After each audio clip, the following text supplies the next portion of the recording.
You're on the podcast with Dino and Ashley. I didn't know where you're going. I didn't know where I was going either. I thought about it. Get fancy. I like want to do something weird just to throw you off, and I feel like you came in soon. Yeah, you came in before me. I was gonna go low and depressing, like an Addams Family. I was going vibe. a little ballady, and I don't know who I was.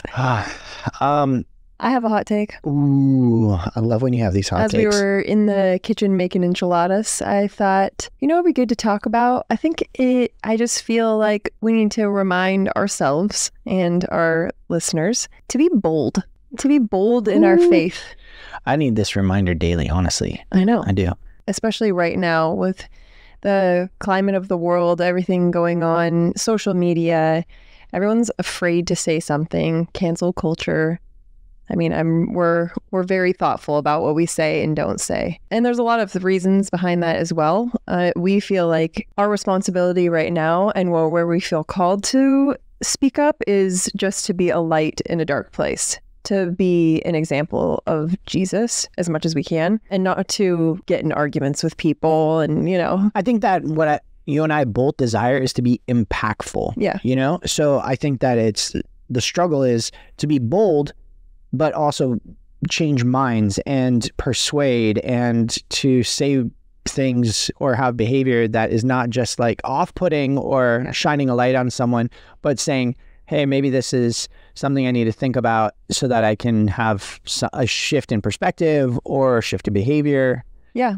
I mean, it goes back to that Bible verse of let your speech be seasoned with grace and salt. And that is such an example of Jesus in the way that he was. He was graceful. Everything was out of love, but he was also strong in his word. Yeah. He didn't pull punches for sure. Yeah. I don't know. It's like I said, it's always a balance. It's definitely not, let's be bold in our faith and be like keyboard warriors and me, I don't think that's the right interpretation of that, right? That's not that at all. No. But I just also feel like we're so afraid to say things. This is definitely something that hits home with me. I want to be very opinionated, especially in the topics that you and I are talking about here. I always want to be like, this is the thing. But at the same time, I'm trying to make sure that I'm self-aware and saying, hey, is this me and just my perspective, or is this like definitive biblical truth? Yeah. So I think that for me is the big one. I just want to always be as bold as possible with biblical truth, and be maybe a little bit more restrained with the opinion of Dino. Yeah. I mean, I think that there's enough opinions going around. Nobody really needs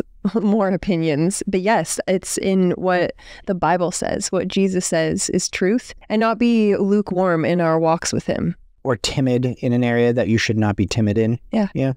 Let our yes be yes and our no be no's. I think that I would like to be praying, you and I both together, for ourselves and for our community of people that we have an impact on, to be just bold. Because I think that with boldness comes like great impact. If you can be speaking the truth and not hiding and restraining yourself. But also doing it out of love. Yeah, doing it in love for sure. I think that can be hugely impactful. I think that's definitely something I would love. Good hot take. I like that one. Finances part 3. Pew, pew, pew. Finances part 1 was beginning of marriage up until basically when we decided let's go on a crazy adventure on the trailer. And then part 2 was trailer through Spanish bungalow when we sold the house and then all of a sudden had some cash on hand. So we ended up getting the black house, Chateau Petrone. Finally breathed for the first time in our marriage. I think we were paycheck to paycheck almost every single, all the way through.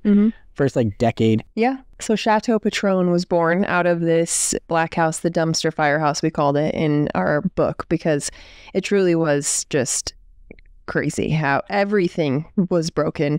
Everything was rotted. We talked about it on the last episode.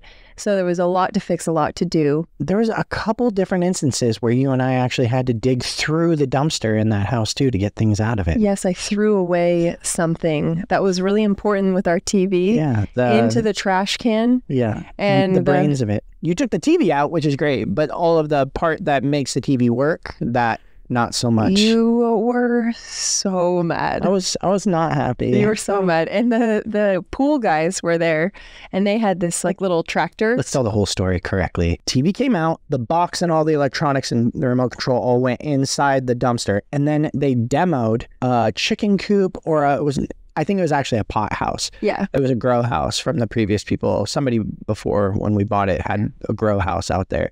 And they demoed the whole thing down to the ground and put it in the dumpster. So it was at the bottom of a dumpster with a whole building on top of it.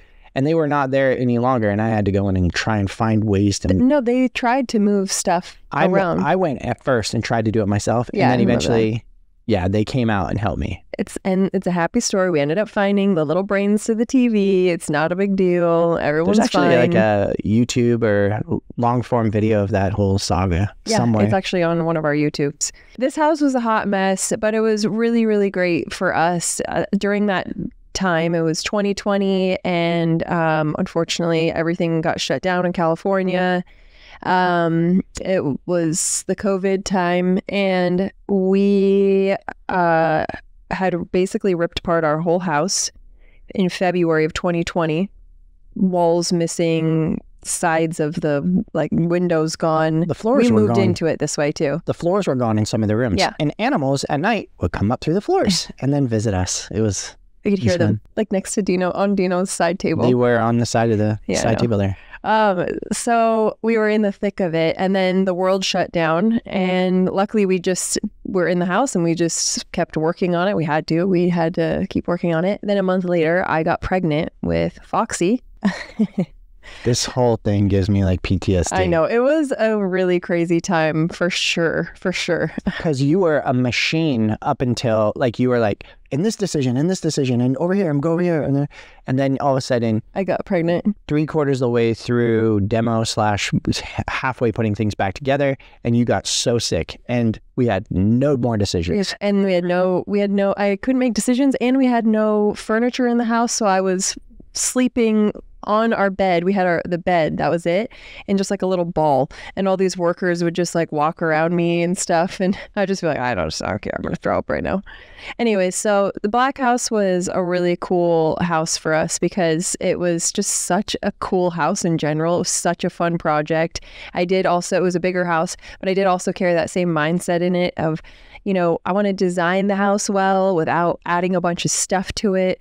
So at the end of a lot of hallways, there was, storage, cupboards and things like that. I'd rip them out and just make a design feature there. And we really, really loved that house. And we really had no plans on ever leaving or moving from that house. Dino wanted to die there. He said, I will never leave this home. It had 3 fireplaces, and I've had a wood guy who would come in to drop off full truckloads of wood. And then I would have fires going all the time. Oh, yeah. There were times when all 3 in the house, if you remember watching, it was very long. And all 3 was 1, 2, 3 on each side of the house. I kept that for special occasions. Pop, pop, and it was like Christmas and Thanksgiving. I would always have all the fires going. Yeah. The whole house would smell delightful. The house was lovely. So... but in terms of finances, from my perspective, what I would add to that house and the financial learnings we got from it was, and this is not my saying, but you make money on the buy.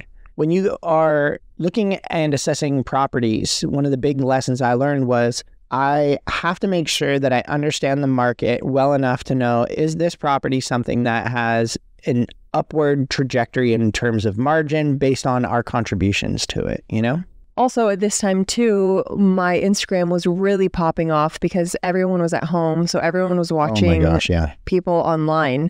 And it was really beneficial for me. So all the brand deals that I would do on everybody like Home Depot, and it worked so well to do a home remodel. Amazing partnerships that I got to work with. And we just, again, took everything that I made from those and would pour it back into the house. So for all the years of all of Instagram and all of the money that I've ever made, it's always been, we take it and then we pour it back into a project, a business, creating content for people we actually never even saw. We've never taken any of that money into our household. It's always your whole business, your whole just social media to go back into itself. Has used for creating content, investing in some aspect of the business or something like that. Yeah.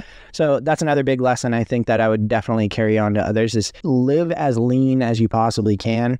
especially in those early money-making years when you have a ton of resourcefulness and not a lot of resources. As you get older, you have a lot less resourcefulness, especially if we have 4 kids. My goodness, they take a lot of resources, both in food, time, effort, energy, all that, I think it's just, again, that mindset coming together and talking about what is our goal? What do we want to do? Because the unwise person, and not that we're always wise and always make wise decisions with finances, but the unwise person gets a paycheck and they're like, let's go to Vegas, let's go out to dinner, let's buy this Gucci bag, all the things. And it's not bad to treat yourself. Like we said on other podcasts, we definitely prioritize experiences and doing things like that, where other couples may not see value in that. We do find a lot of value in that. And it's also not bad to buy things either. You figure out how to budget those things, but really figure out what the priority is. Okay, do we have enough finances to be able to pour money back into the house because that's our priority? And can we take a little bit and do this with it? Okay, that's important to us. Well, then let's make that work. Some people will just be like, we're not doing anything and we're just, getting to the bottom line here of the house stuff or whatever it is your goal is. So coming together and getting on the same page with that really helps stopping the arguments too. And another thing we would do on every house project, and I think this goes into the finances a lot, I used to talk about this a lot online, is before we would start, we would write down a list of things. We'd have like 3 rows, things that need to get done right now. This bathroom has no floor in it. We need a floor. It's probably better that we do the paint inside so we're not living with all the paint inside. Certain things that we felt were important to have as number ones. Then we'd have our number 2 list, and it would be the things that could wait until after we move in. They're the second tier. Once we get all these things done, do we have the finances for that? Then the third is like the dreaming list. Okay, we want to, do the landscaping and things that can wait and you can do later on. Yeah. But then down that list, I'd get quotes and see, how much each thing was going to be. Can I do this one myself? And I'd put that in there as, okay, I can do that one. And it made it very clear when we were doing remodels, what it was going to cost and what our timeline was going to be. And it just kind of showed you a greater picture, and it helped with us deciding what we wanted to do and what we didn't want to do. Yeah, it was always a struggle because not a bad sense, but it was always a compromise. And I think that's one thing that people are probably screaming into the podcast asking, like, but what if we just can't agree, And I think that's part of marriage growth. It's part of trying to figure things out, trying to figure out how to productively compromise and debate. Oh, you really want this? Take a step back. Is this a need or a want? And I don't even think that any way that you and I have done things is a way that I would encourage other people to go and follow suit. I would say, just do it. Do the work, figure it out with your spouse, because everybody's going to be different. And the way that you are is not going to be the way that another woman's going to be. I can't give another man advice based on their girl. You have to try and just go through things. Yeah. Put yourselves in scenarios where you have to talk it out. And with that, it goes hand in hand, is that you and I also figured out very early on what kind of role we wanted to play when in the remodel, because it's really easy for both people to have crazy opinions and just like, butt heads the whole time. You get nothing done. Nobody can make a decision. And having humility. What is Dino better at in this? And what am I better at? Let's allow each other to lead in those areas. And then of course we can interject and say, hey, I do see this. Like, what do you think about this? So we figured that out very early on, that it's better if Dino runs numbers, finances. I can make the design decisions. Dino then comes in with like functional things and then interjects with my design and says, hey, okay, this isn't going to work because I want to be able to move like this in the kitchen. Oh, okay, well then let's move it like this. So it made renovations really fun and remodels really fun because we just allowed each other to have our moments where we shine the best. Yeah. Lean into each other's strengths. How do you handle it if they have a gap in one of their strengths or too much overlap in one of their strengths? If they're both very creatively inclined, or at least they two people, like, because I could easily think that I'm a very good designer and I look at your face, so good. If it were up to Dino, everything would be stainless steel, and it would just be like a big handled hose. And kids walk in from outside and it's just like hose them down. Maximum utility. Absolutely. Everything would be super functional, and anything that was not functioning would not be in there. No. all white, all stainless steel, everything. I think it's really interesting that during remodels that like puts so much stress on relationships. I've heard that this is like a very common thing for couples to have a ton of tension and friction over. I don't ever really remember us going through a remodel and it causing like a bunch of tension between you and I think because we figured out where, like, whose lanes? To give each other, yeah. And to give each other that space to do what we do best. And then I really do think about talking about it beforehand, writing it down so it's clear. You have some idea of cost going into it, so finances aren't such a surprise. They will be a surprise. They're always a surprise. It's always about $50,000 more. It's just double. I mean, I really think every single project we've ever put something forward, will break, I almost something always will happen. They'll find something in a wall every single time. So you have to allow for that. Those can be stressful. But again, it's just like, we're doing this together. Allow for those things. And if you don't have that space for that financially, then wait until you do. Yeah. The other one we did was figure out how to do it yourself. Yeah. You know? There's so many resources on YouTube. There's so many things that you can just online. Like learn how to, and I especially early married couples who are looking to follow in a similar path that you and I have had, where we buy and find a good buying opportunity and we get something that has a good upward trajectory if the right investment went into it. If somebody's building that skill set, I highly encourage it. I definitely think that you should be doing exactly what you just said when it comes to figuring out whose lanes are whose. But then from there, really put a lot of effort into sweat equity on it. You know, don't pay for a bunch of other people to do that work. If you can figure out a way to do it yourself, you can just save so much more money until time becomes your most valuable commodity, where it's like, hey, I can make more money doing something else with my time than doing this manual task, you know? All right, so we finished remodeling the black house while you're sick and / pregnant, and then we're done, and then the baby comes right afterwards. Yeah. And then we say we don't want to live here anymore. Wow.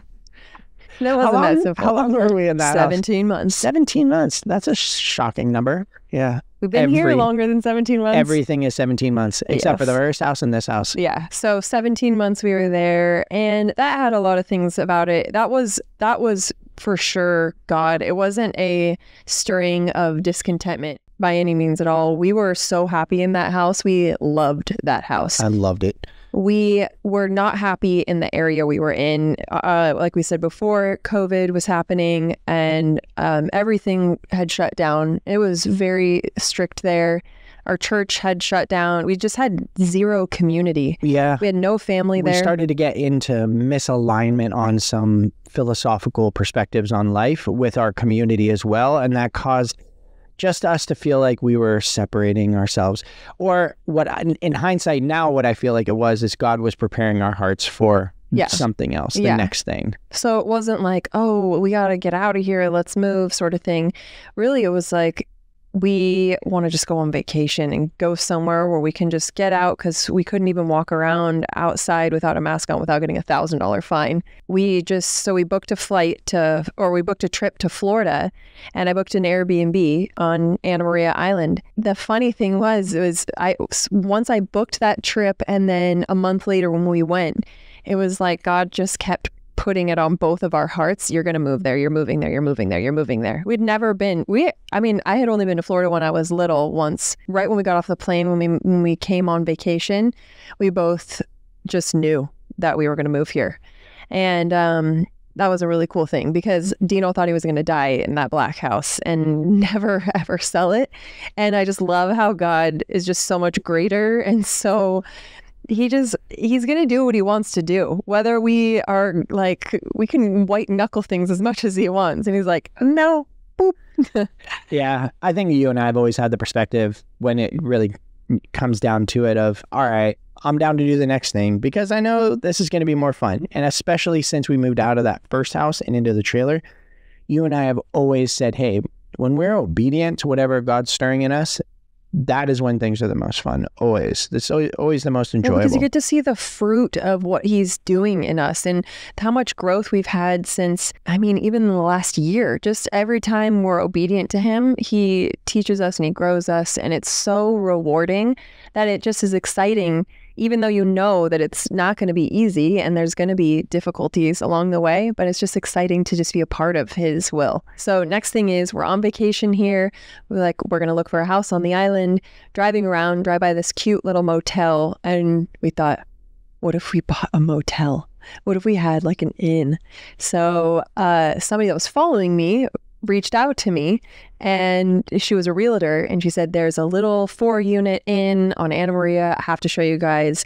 And we ended up buying that, and instead of buying a house, we bought the inn, which is now a Joie Inn. From a financial perspective, I extracted all the equity I could out of the black house. So I got another mortgage on it, which is sketchy, yes, but we had the cash flow to be able to handle the monthly payment on that. Use the cash as a down payment on the 4-unit inn that we bought, and then we moved into it, and that was our new home, and we were moving into one of the units, and that allowed us to then live in that place when we renovated that place, at least for up until it was like, okay, this isn't, months. This we is moved not around to each room. There's four rooms. Until it was like, okay, we have to paint everything all at the same time right now. Let's just get out of here. So this one also was a harder one for us. Is this the one we had to do a hard money loan? Yeah, this one was real risky.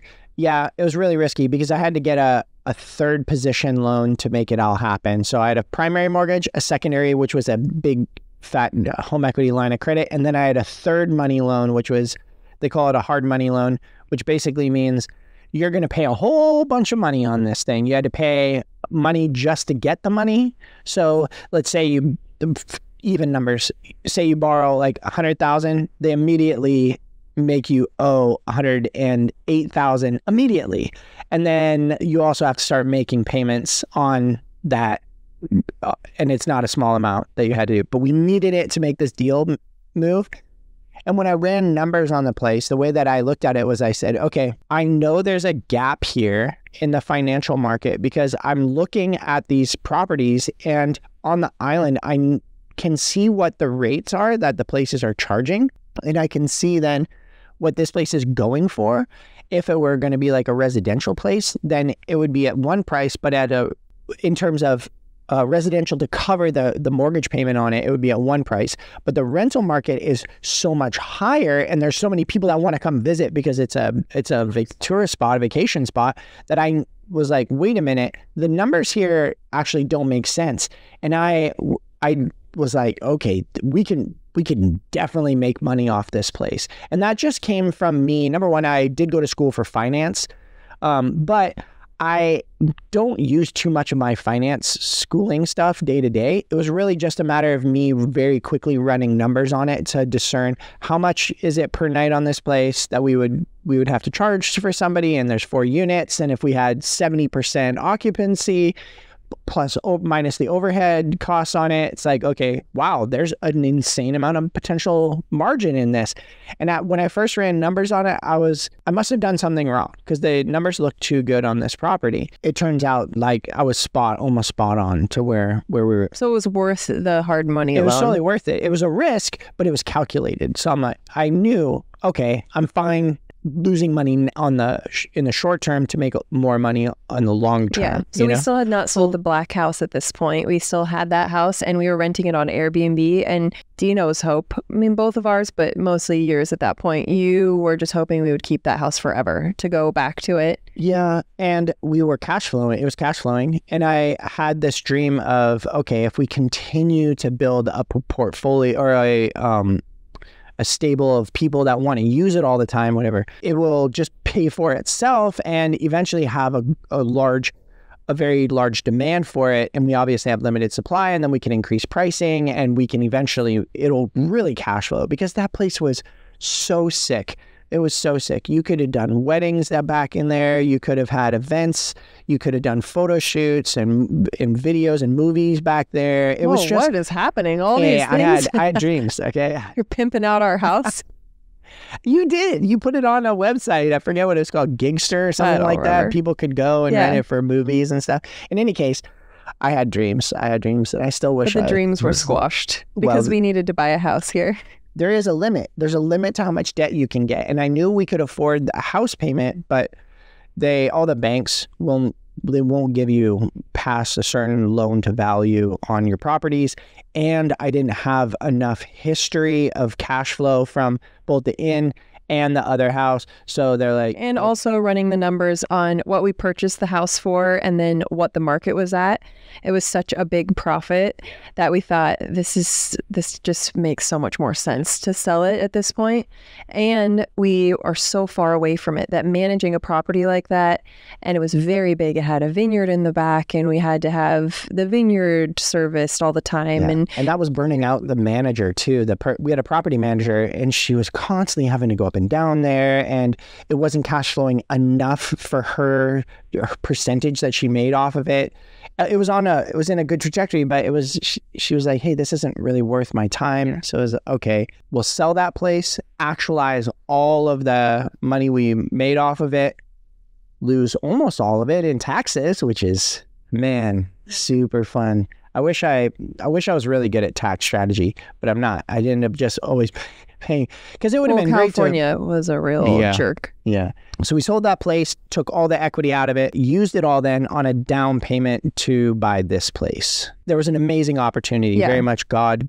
Yes, you've said this story before. So we were in Nantucket. We ended up meeting this wonderful couple that followed us, and they let us know that they had a house here on the island that they were thinking of selling and that they would sell it to us. It was on the water and it had a guest house and it was so cute. We described, we had previously described all the things that man, wouldn't it be great if we had this, these attributes. And she literally named them all out. We were like, yes, we will buy this. We will buy this from you.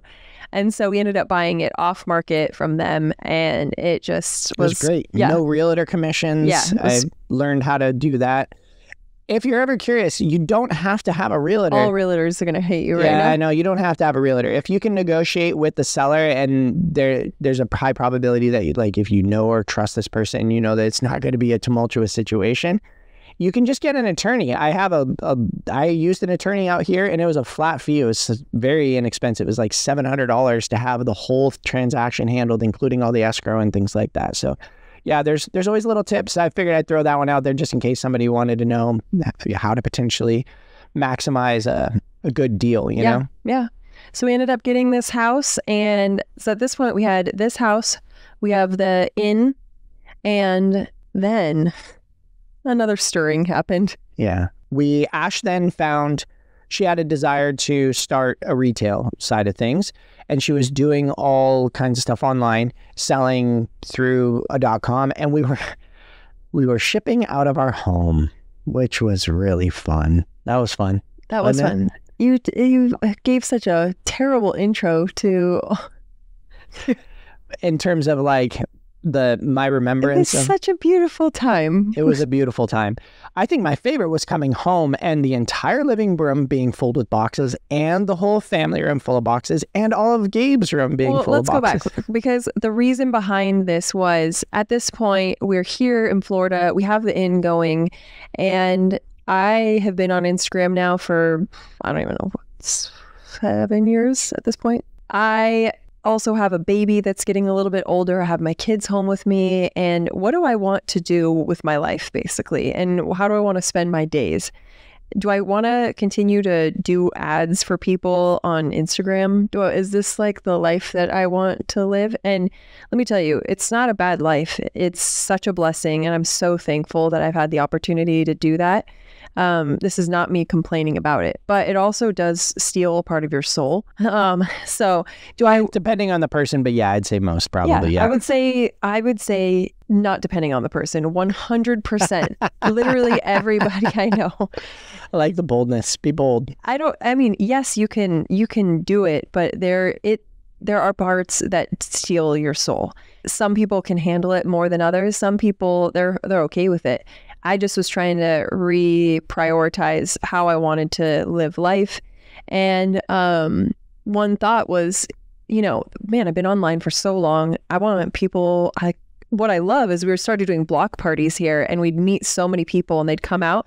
I thought that would be so cool all the time, because when people come out and visit and go to the inn, we don't hang out at the inn. There's only 4 units. We don't have an office there or anything like that. So people stay there, but we're not actually meeting people, and they're just going there and having their own time, which is great.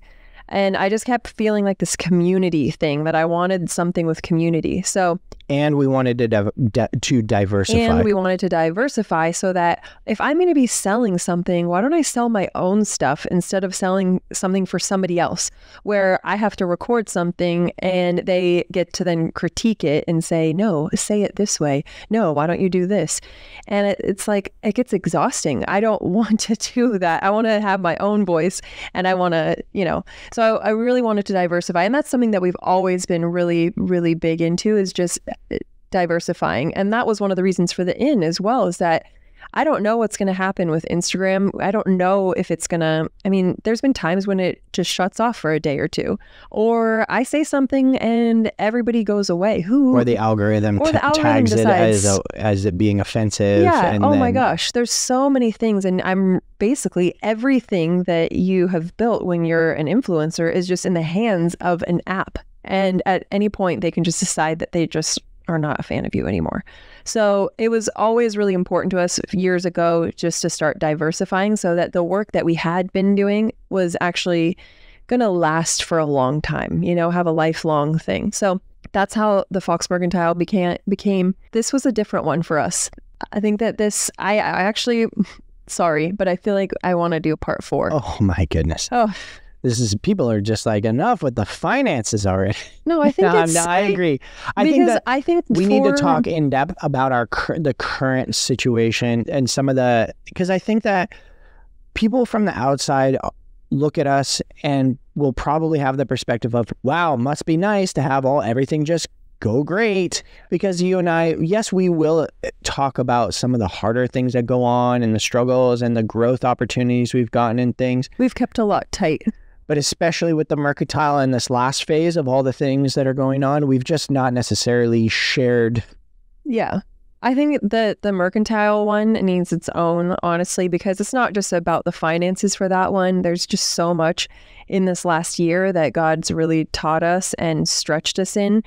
And that's why we were talking about the RV, how it feels very parallel, like they're so similar that it needs its own kind of story. But at this point, we will finish off what you had said. We had purchased, or we had decided we were going to start a store and I wanted to do coffee, but we had no building or anything like that. So we started as a store online. I figured I could just do online, and we'll just do that instead of owning a brick and mortar. He did not want to own a brick and mortar at all. Retail right this second isn't necessarily a booming type of thing, especially mom and pop. Retail in general isn't the best anyways. Which is so funny because it's an extremely low margin. Yeah, and you only eat what you kill. Like, well, we can go into this. Okay, so at this point we're online, and it's doing well. When we were here just at the house, it was doing well. But to have our entire house be taken over by boxes and all of this inventory was absolutely insane. And we started really in the inn, but there's no AC in the garage, so it was a sweat box in there. Our neighbors loved it. And then our neighbors were like, you can't have a shop in your house. That's against the violations. The UPS guy would show up, and it's just a residential. Yeah, Reggie's, and he loves us now, but man, I do not think he liked us. Like, Reggie, hey, I love you. Let me help you. We'll have the boys help you bring all these 500 boxes down. He's a residential UPS guy, and he would show up, and we would have like 3 pallets worth of boxes had to go in the back of his truck. I know. Oh, man. Well, it wasn't for lack of us trying to find something else. We were trying to find where else we could, have a property and what we could do. And we looked at a bunch of places. We even put offers in. We did. We put an offer in at a place, and that fell through. We even looked about just leasing like a space and having it be a shipping area and just doing that. But that even fell through. It was like such a simple deal, and everything just kept falling through. Every day we would drive by the old Sea Hag, the property that we ended up buying.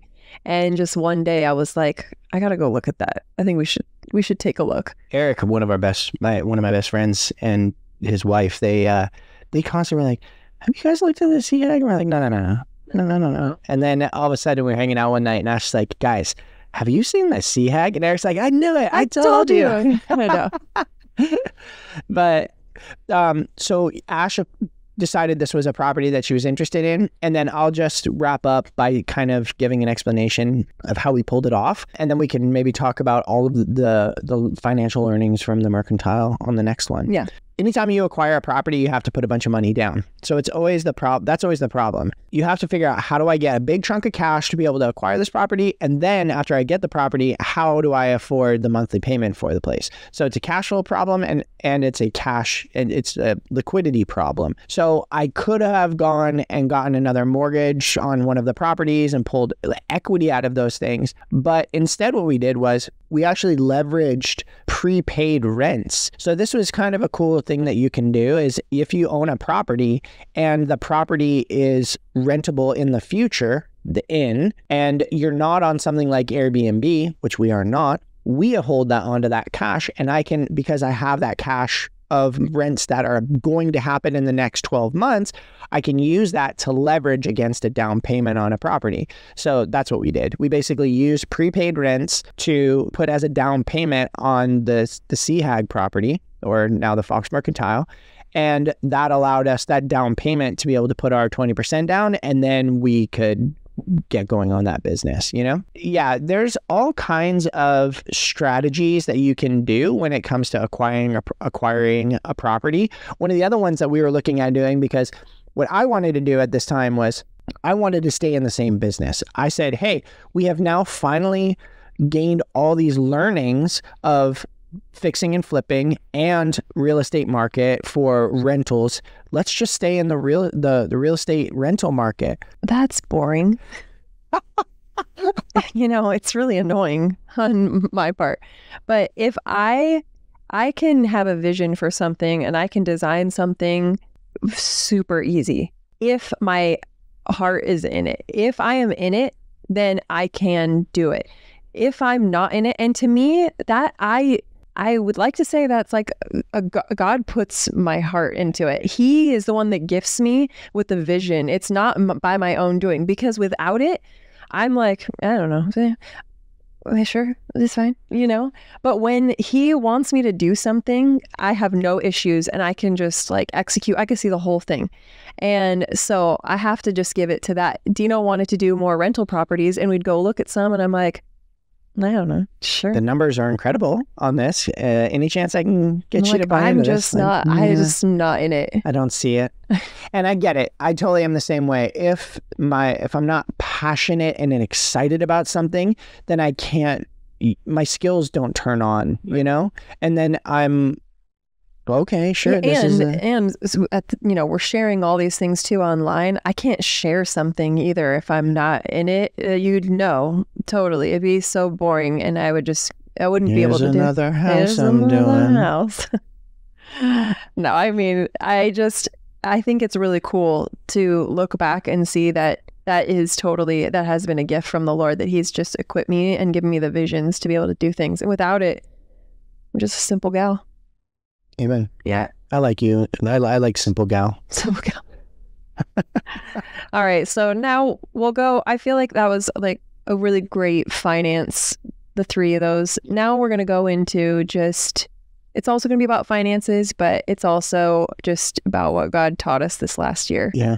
I think that the next one will be a lot of mercantile learnings and things that are going on there, and a shift in how you and I have been seeing our finances, which I think is great, and I am excited to share all that. I also think it would be beneficial for us to share all the details that have gone on with us trying to sell the house and not getting the property that we were trying to buy. Yep. And I think I have a lot of mistakes that were done in all of that I would love to I don't mind sharing my failures as much as my successes. There is a huge amount of failures on my part, and I learned a ton out of it. And I think that that's just the last closing statements on this.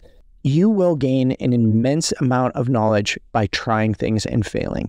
I do not think it's a bad thing for somebody to go try stuff and fall down and make mistakes. I think it's actually a phenomenal idea, because if you can get back up again. But everybody can get back up. But right? if you choose to. Most people are like, that's it. Woe is me. I made a bad decision. I can't keep going. Yeah, you have to go into everything with the perspective of, I'm going to do everything I can in this, and I'm going to use the best of my current knowledge and wisdom and discernment to be able to handle this. But if I make mistakes, I'm going to use that as a learning opportunity. I'm not going to sit there and kick myself, and hopefully my spouse isn't going to kick me while I make mistakes and learn from this. That's how people grow. That's how I've grown, and that's how I am the man that I am in terms of my business and financial capabilities, is by I had to try stuff. You can't just learn everything through a book. It doesn't work that way. Yeah.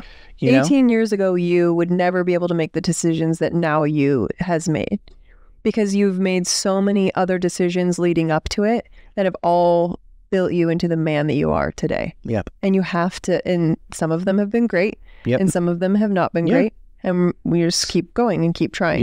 Yep. But it's that seasoning process that is what makes you who you are. So I'd spur on everyone to make mistakes, and don't be hard on yourself. Don't care if you fall down. Yeah, you're not alone. No, all the best have all fallen down. You just don't get to see all of the mistakes, the 99 times they fell down for the one time that something went really well. Yeah. And that's why we're sharing all this too, because we wanted to share the ins and outs. I feel like the story is important. The failures are important. The successes are important, because when you're watching people online or celebrities or, DIYers or whatever, people that you look up to, you really only see the highlights. And we all know that. And you just want to know that you're not in it alone, that there's options. There's a way up.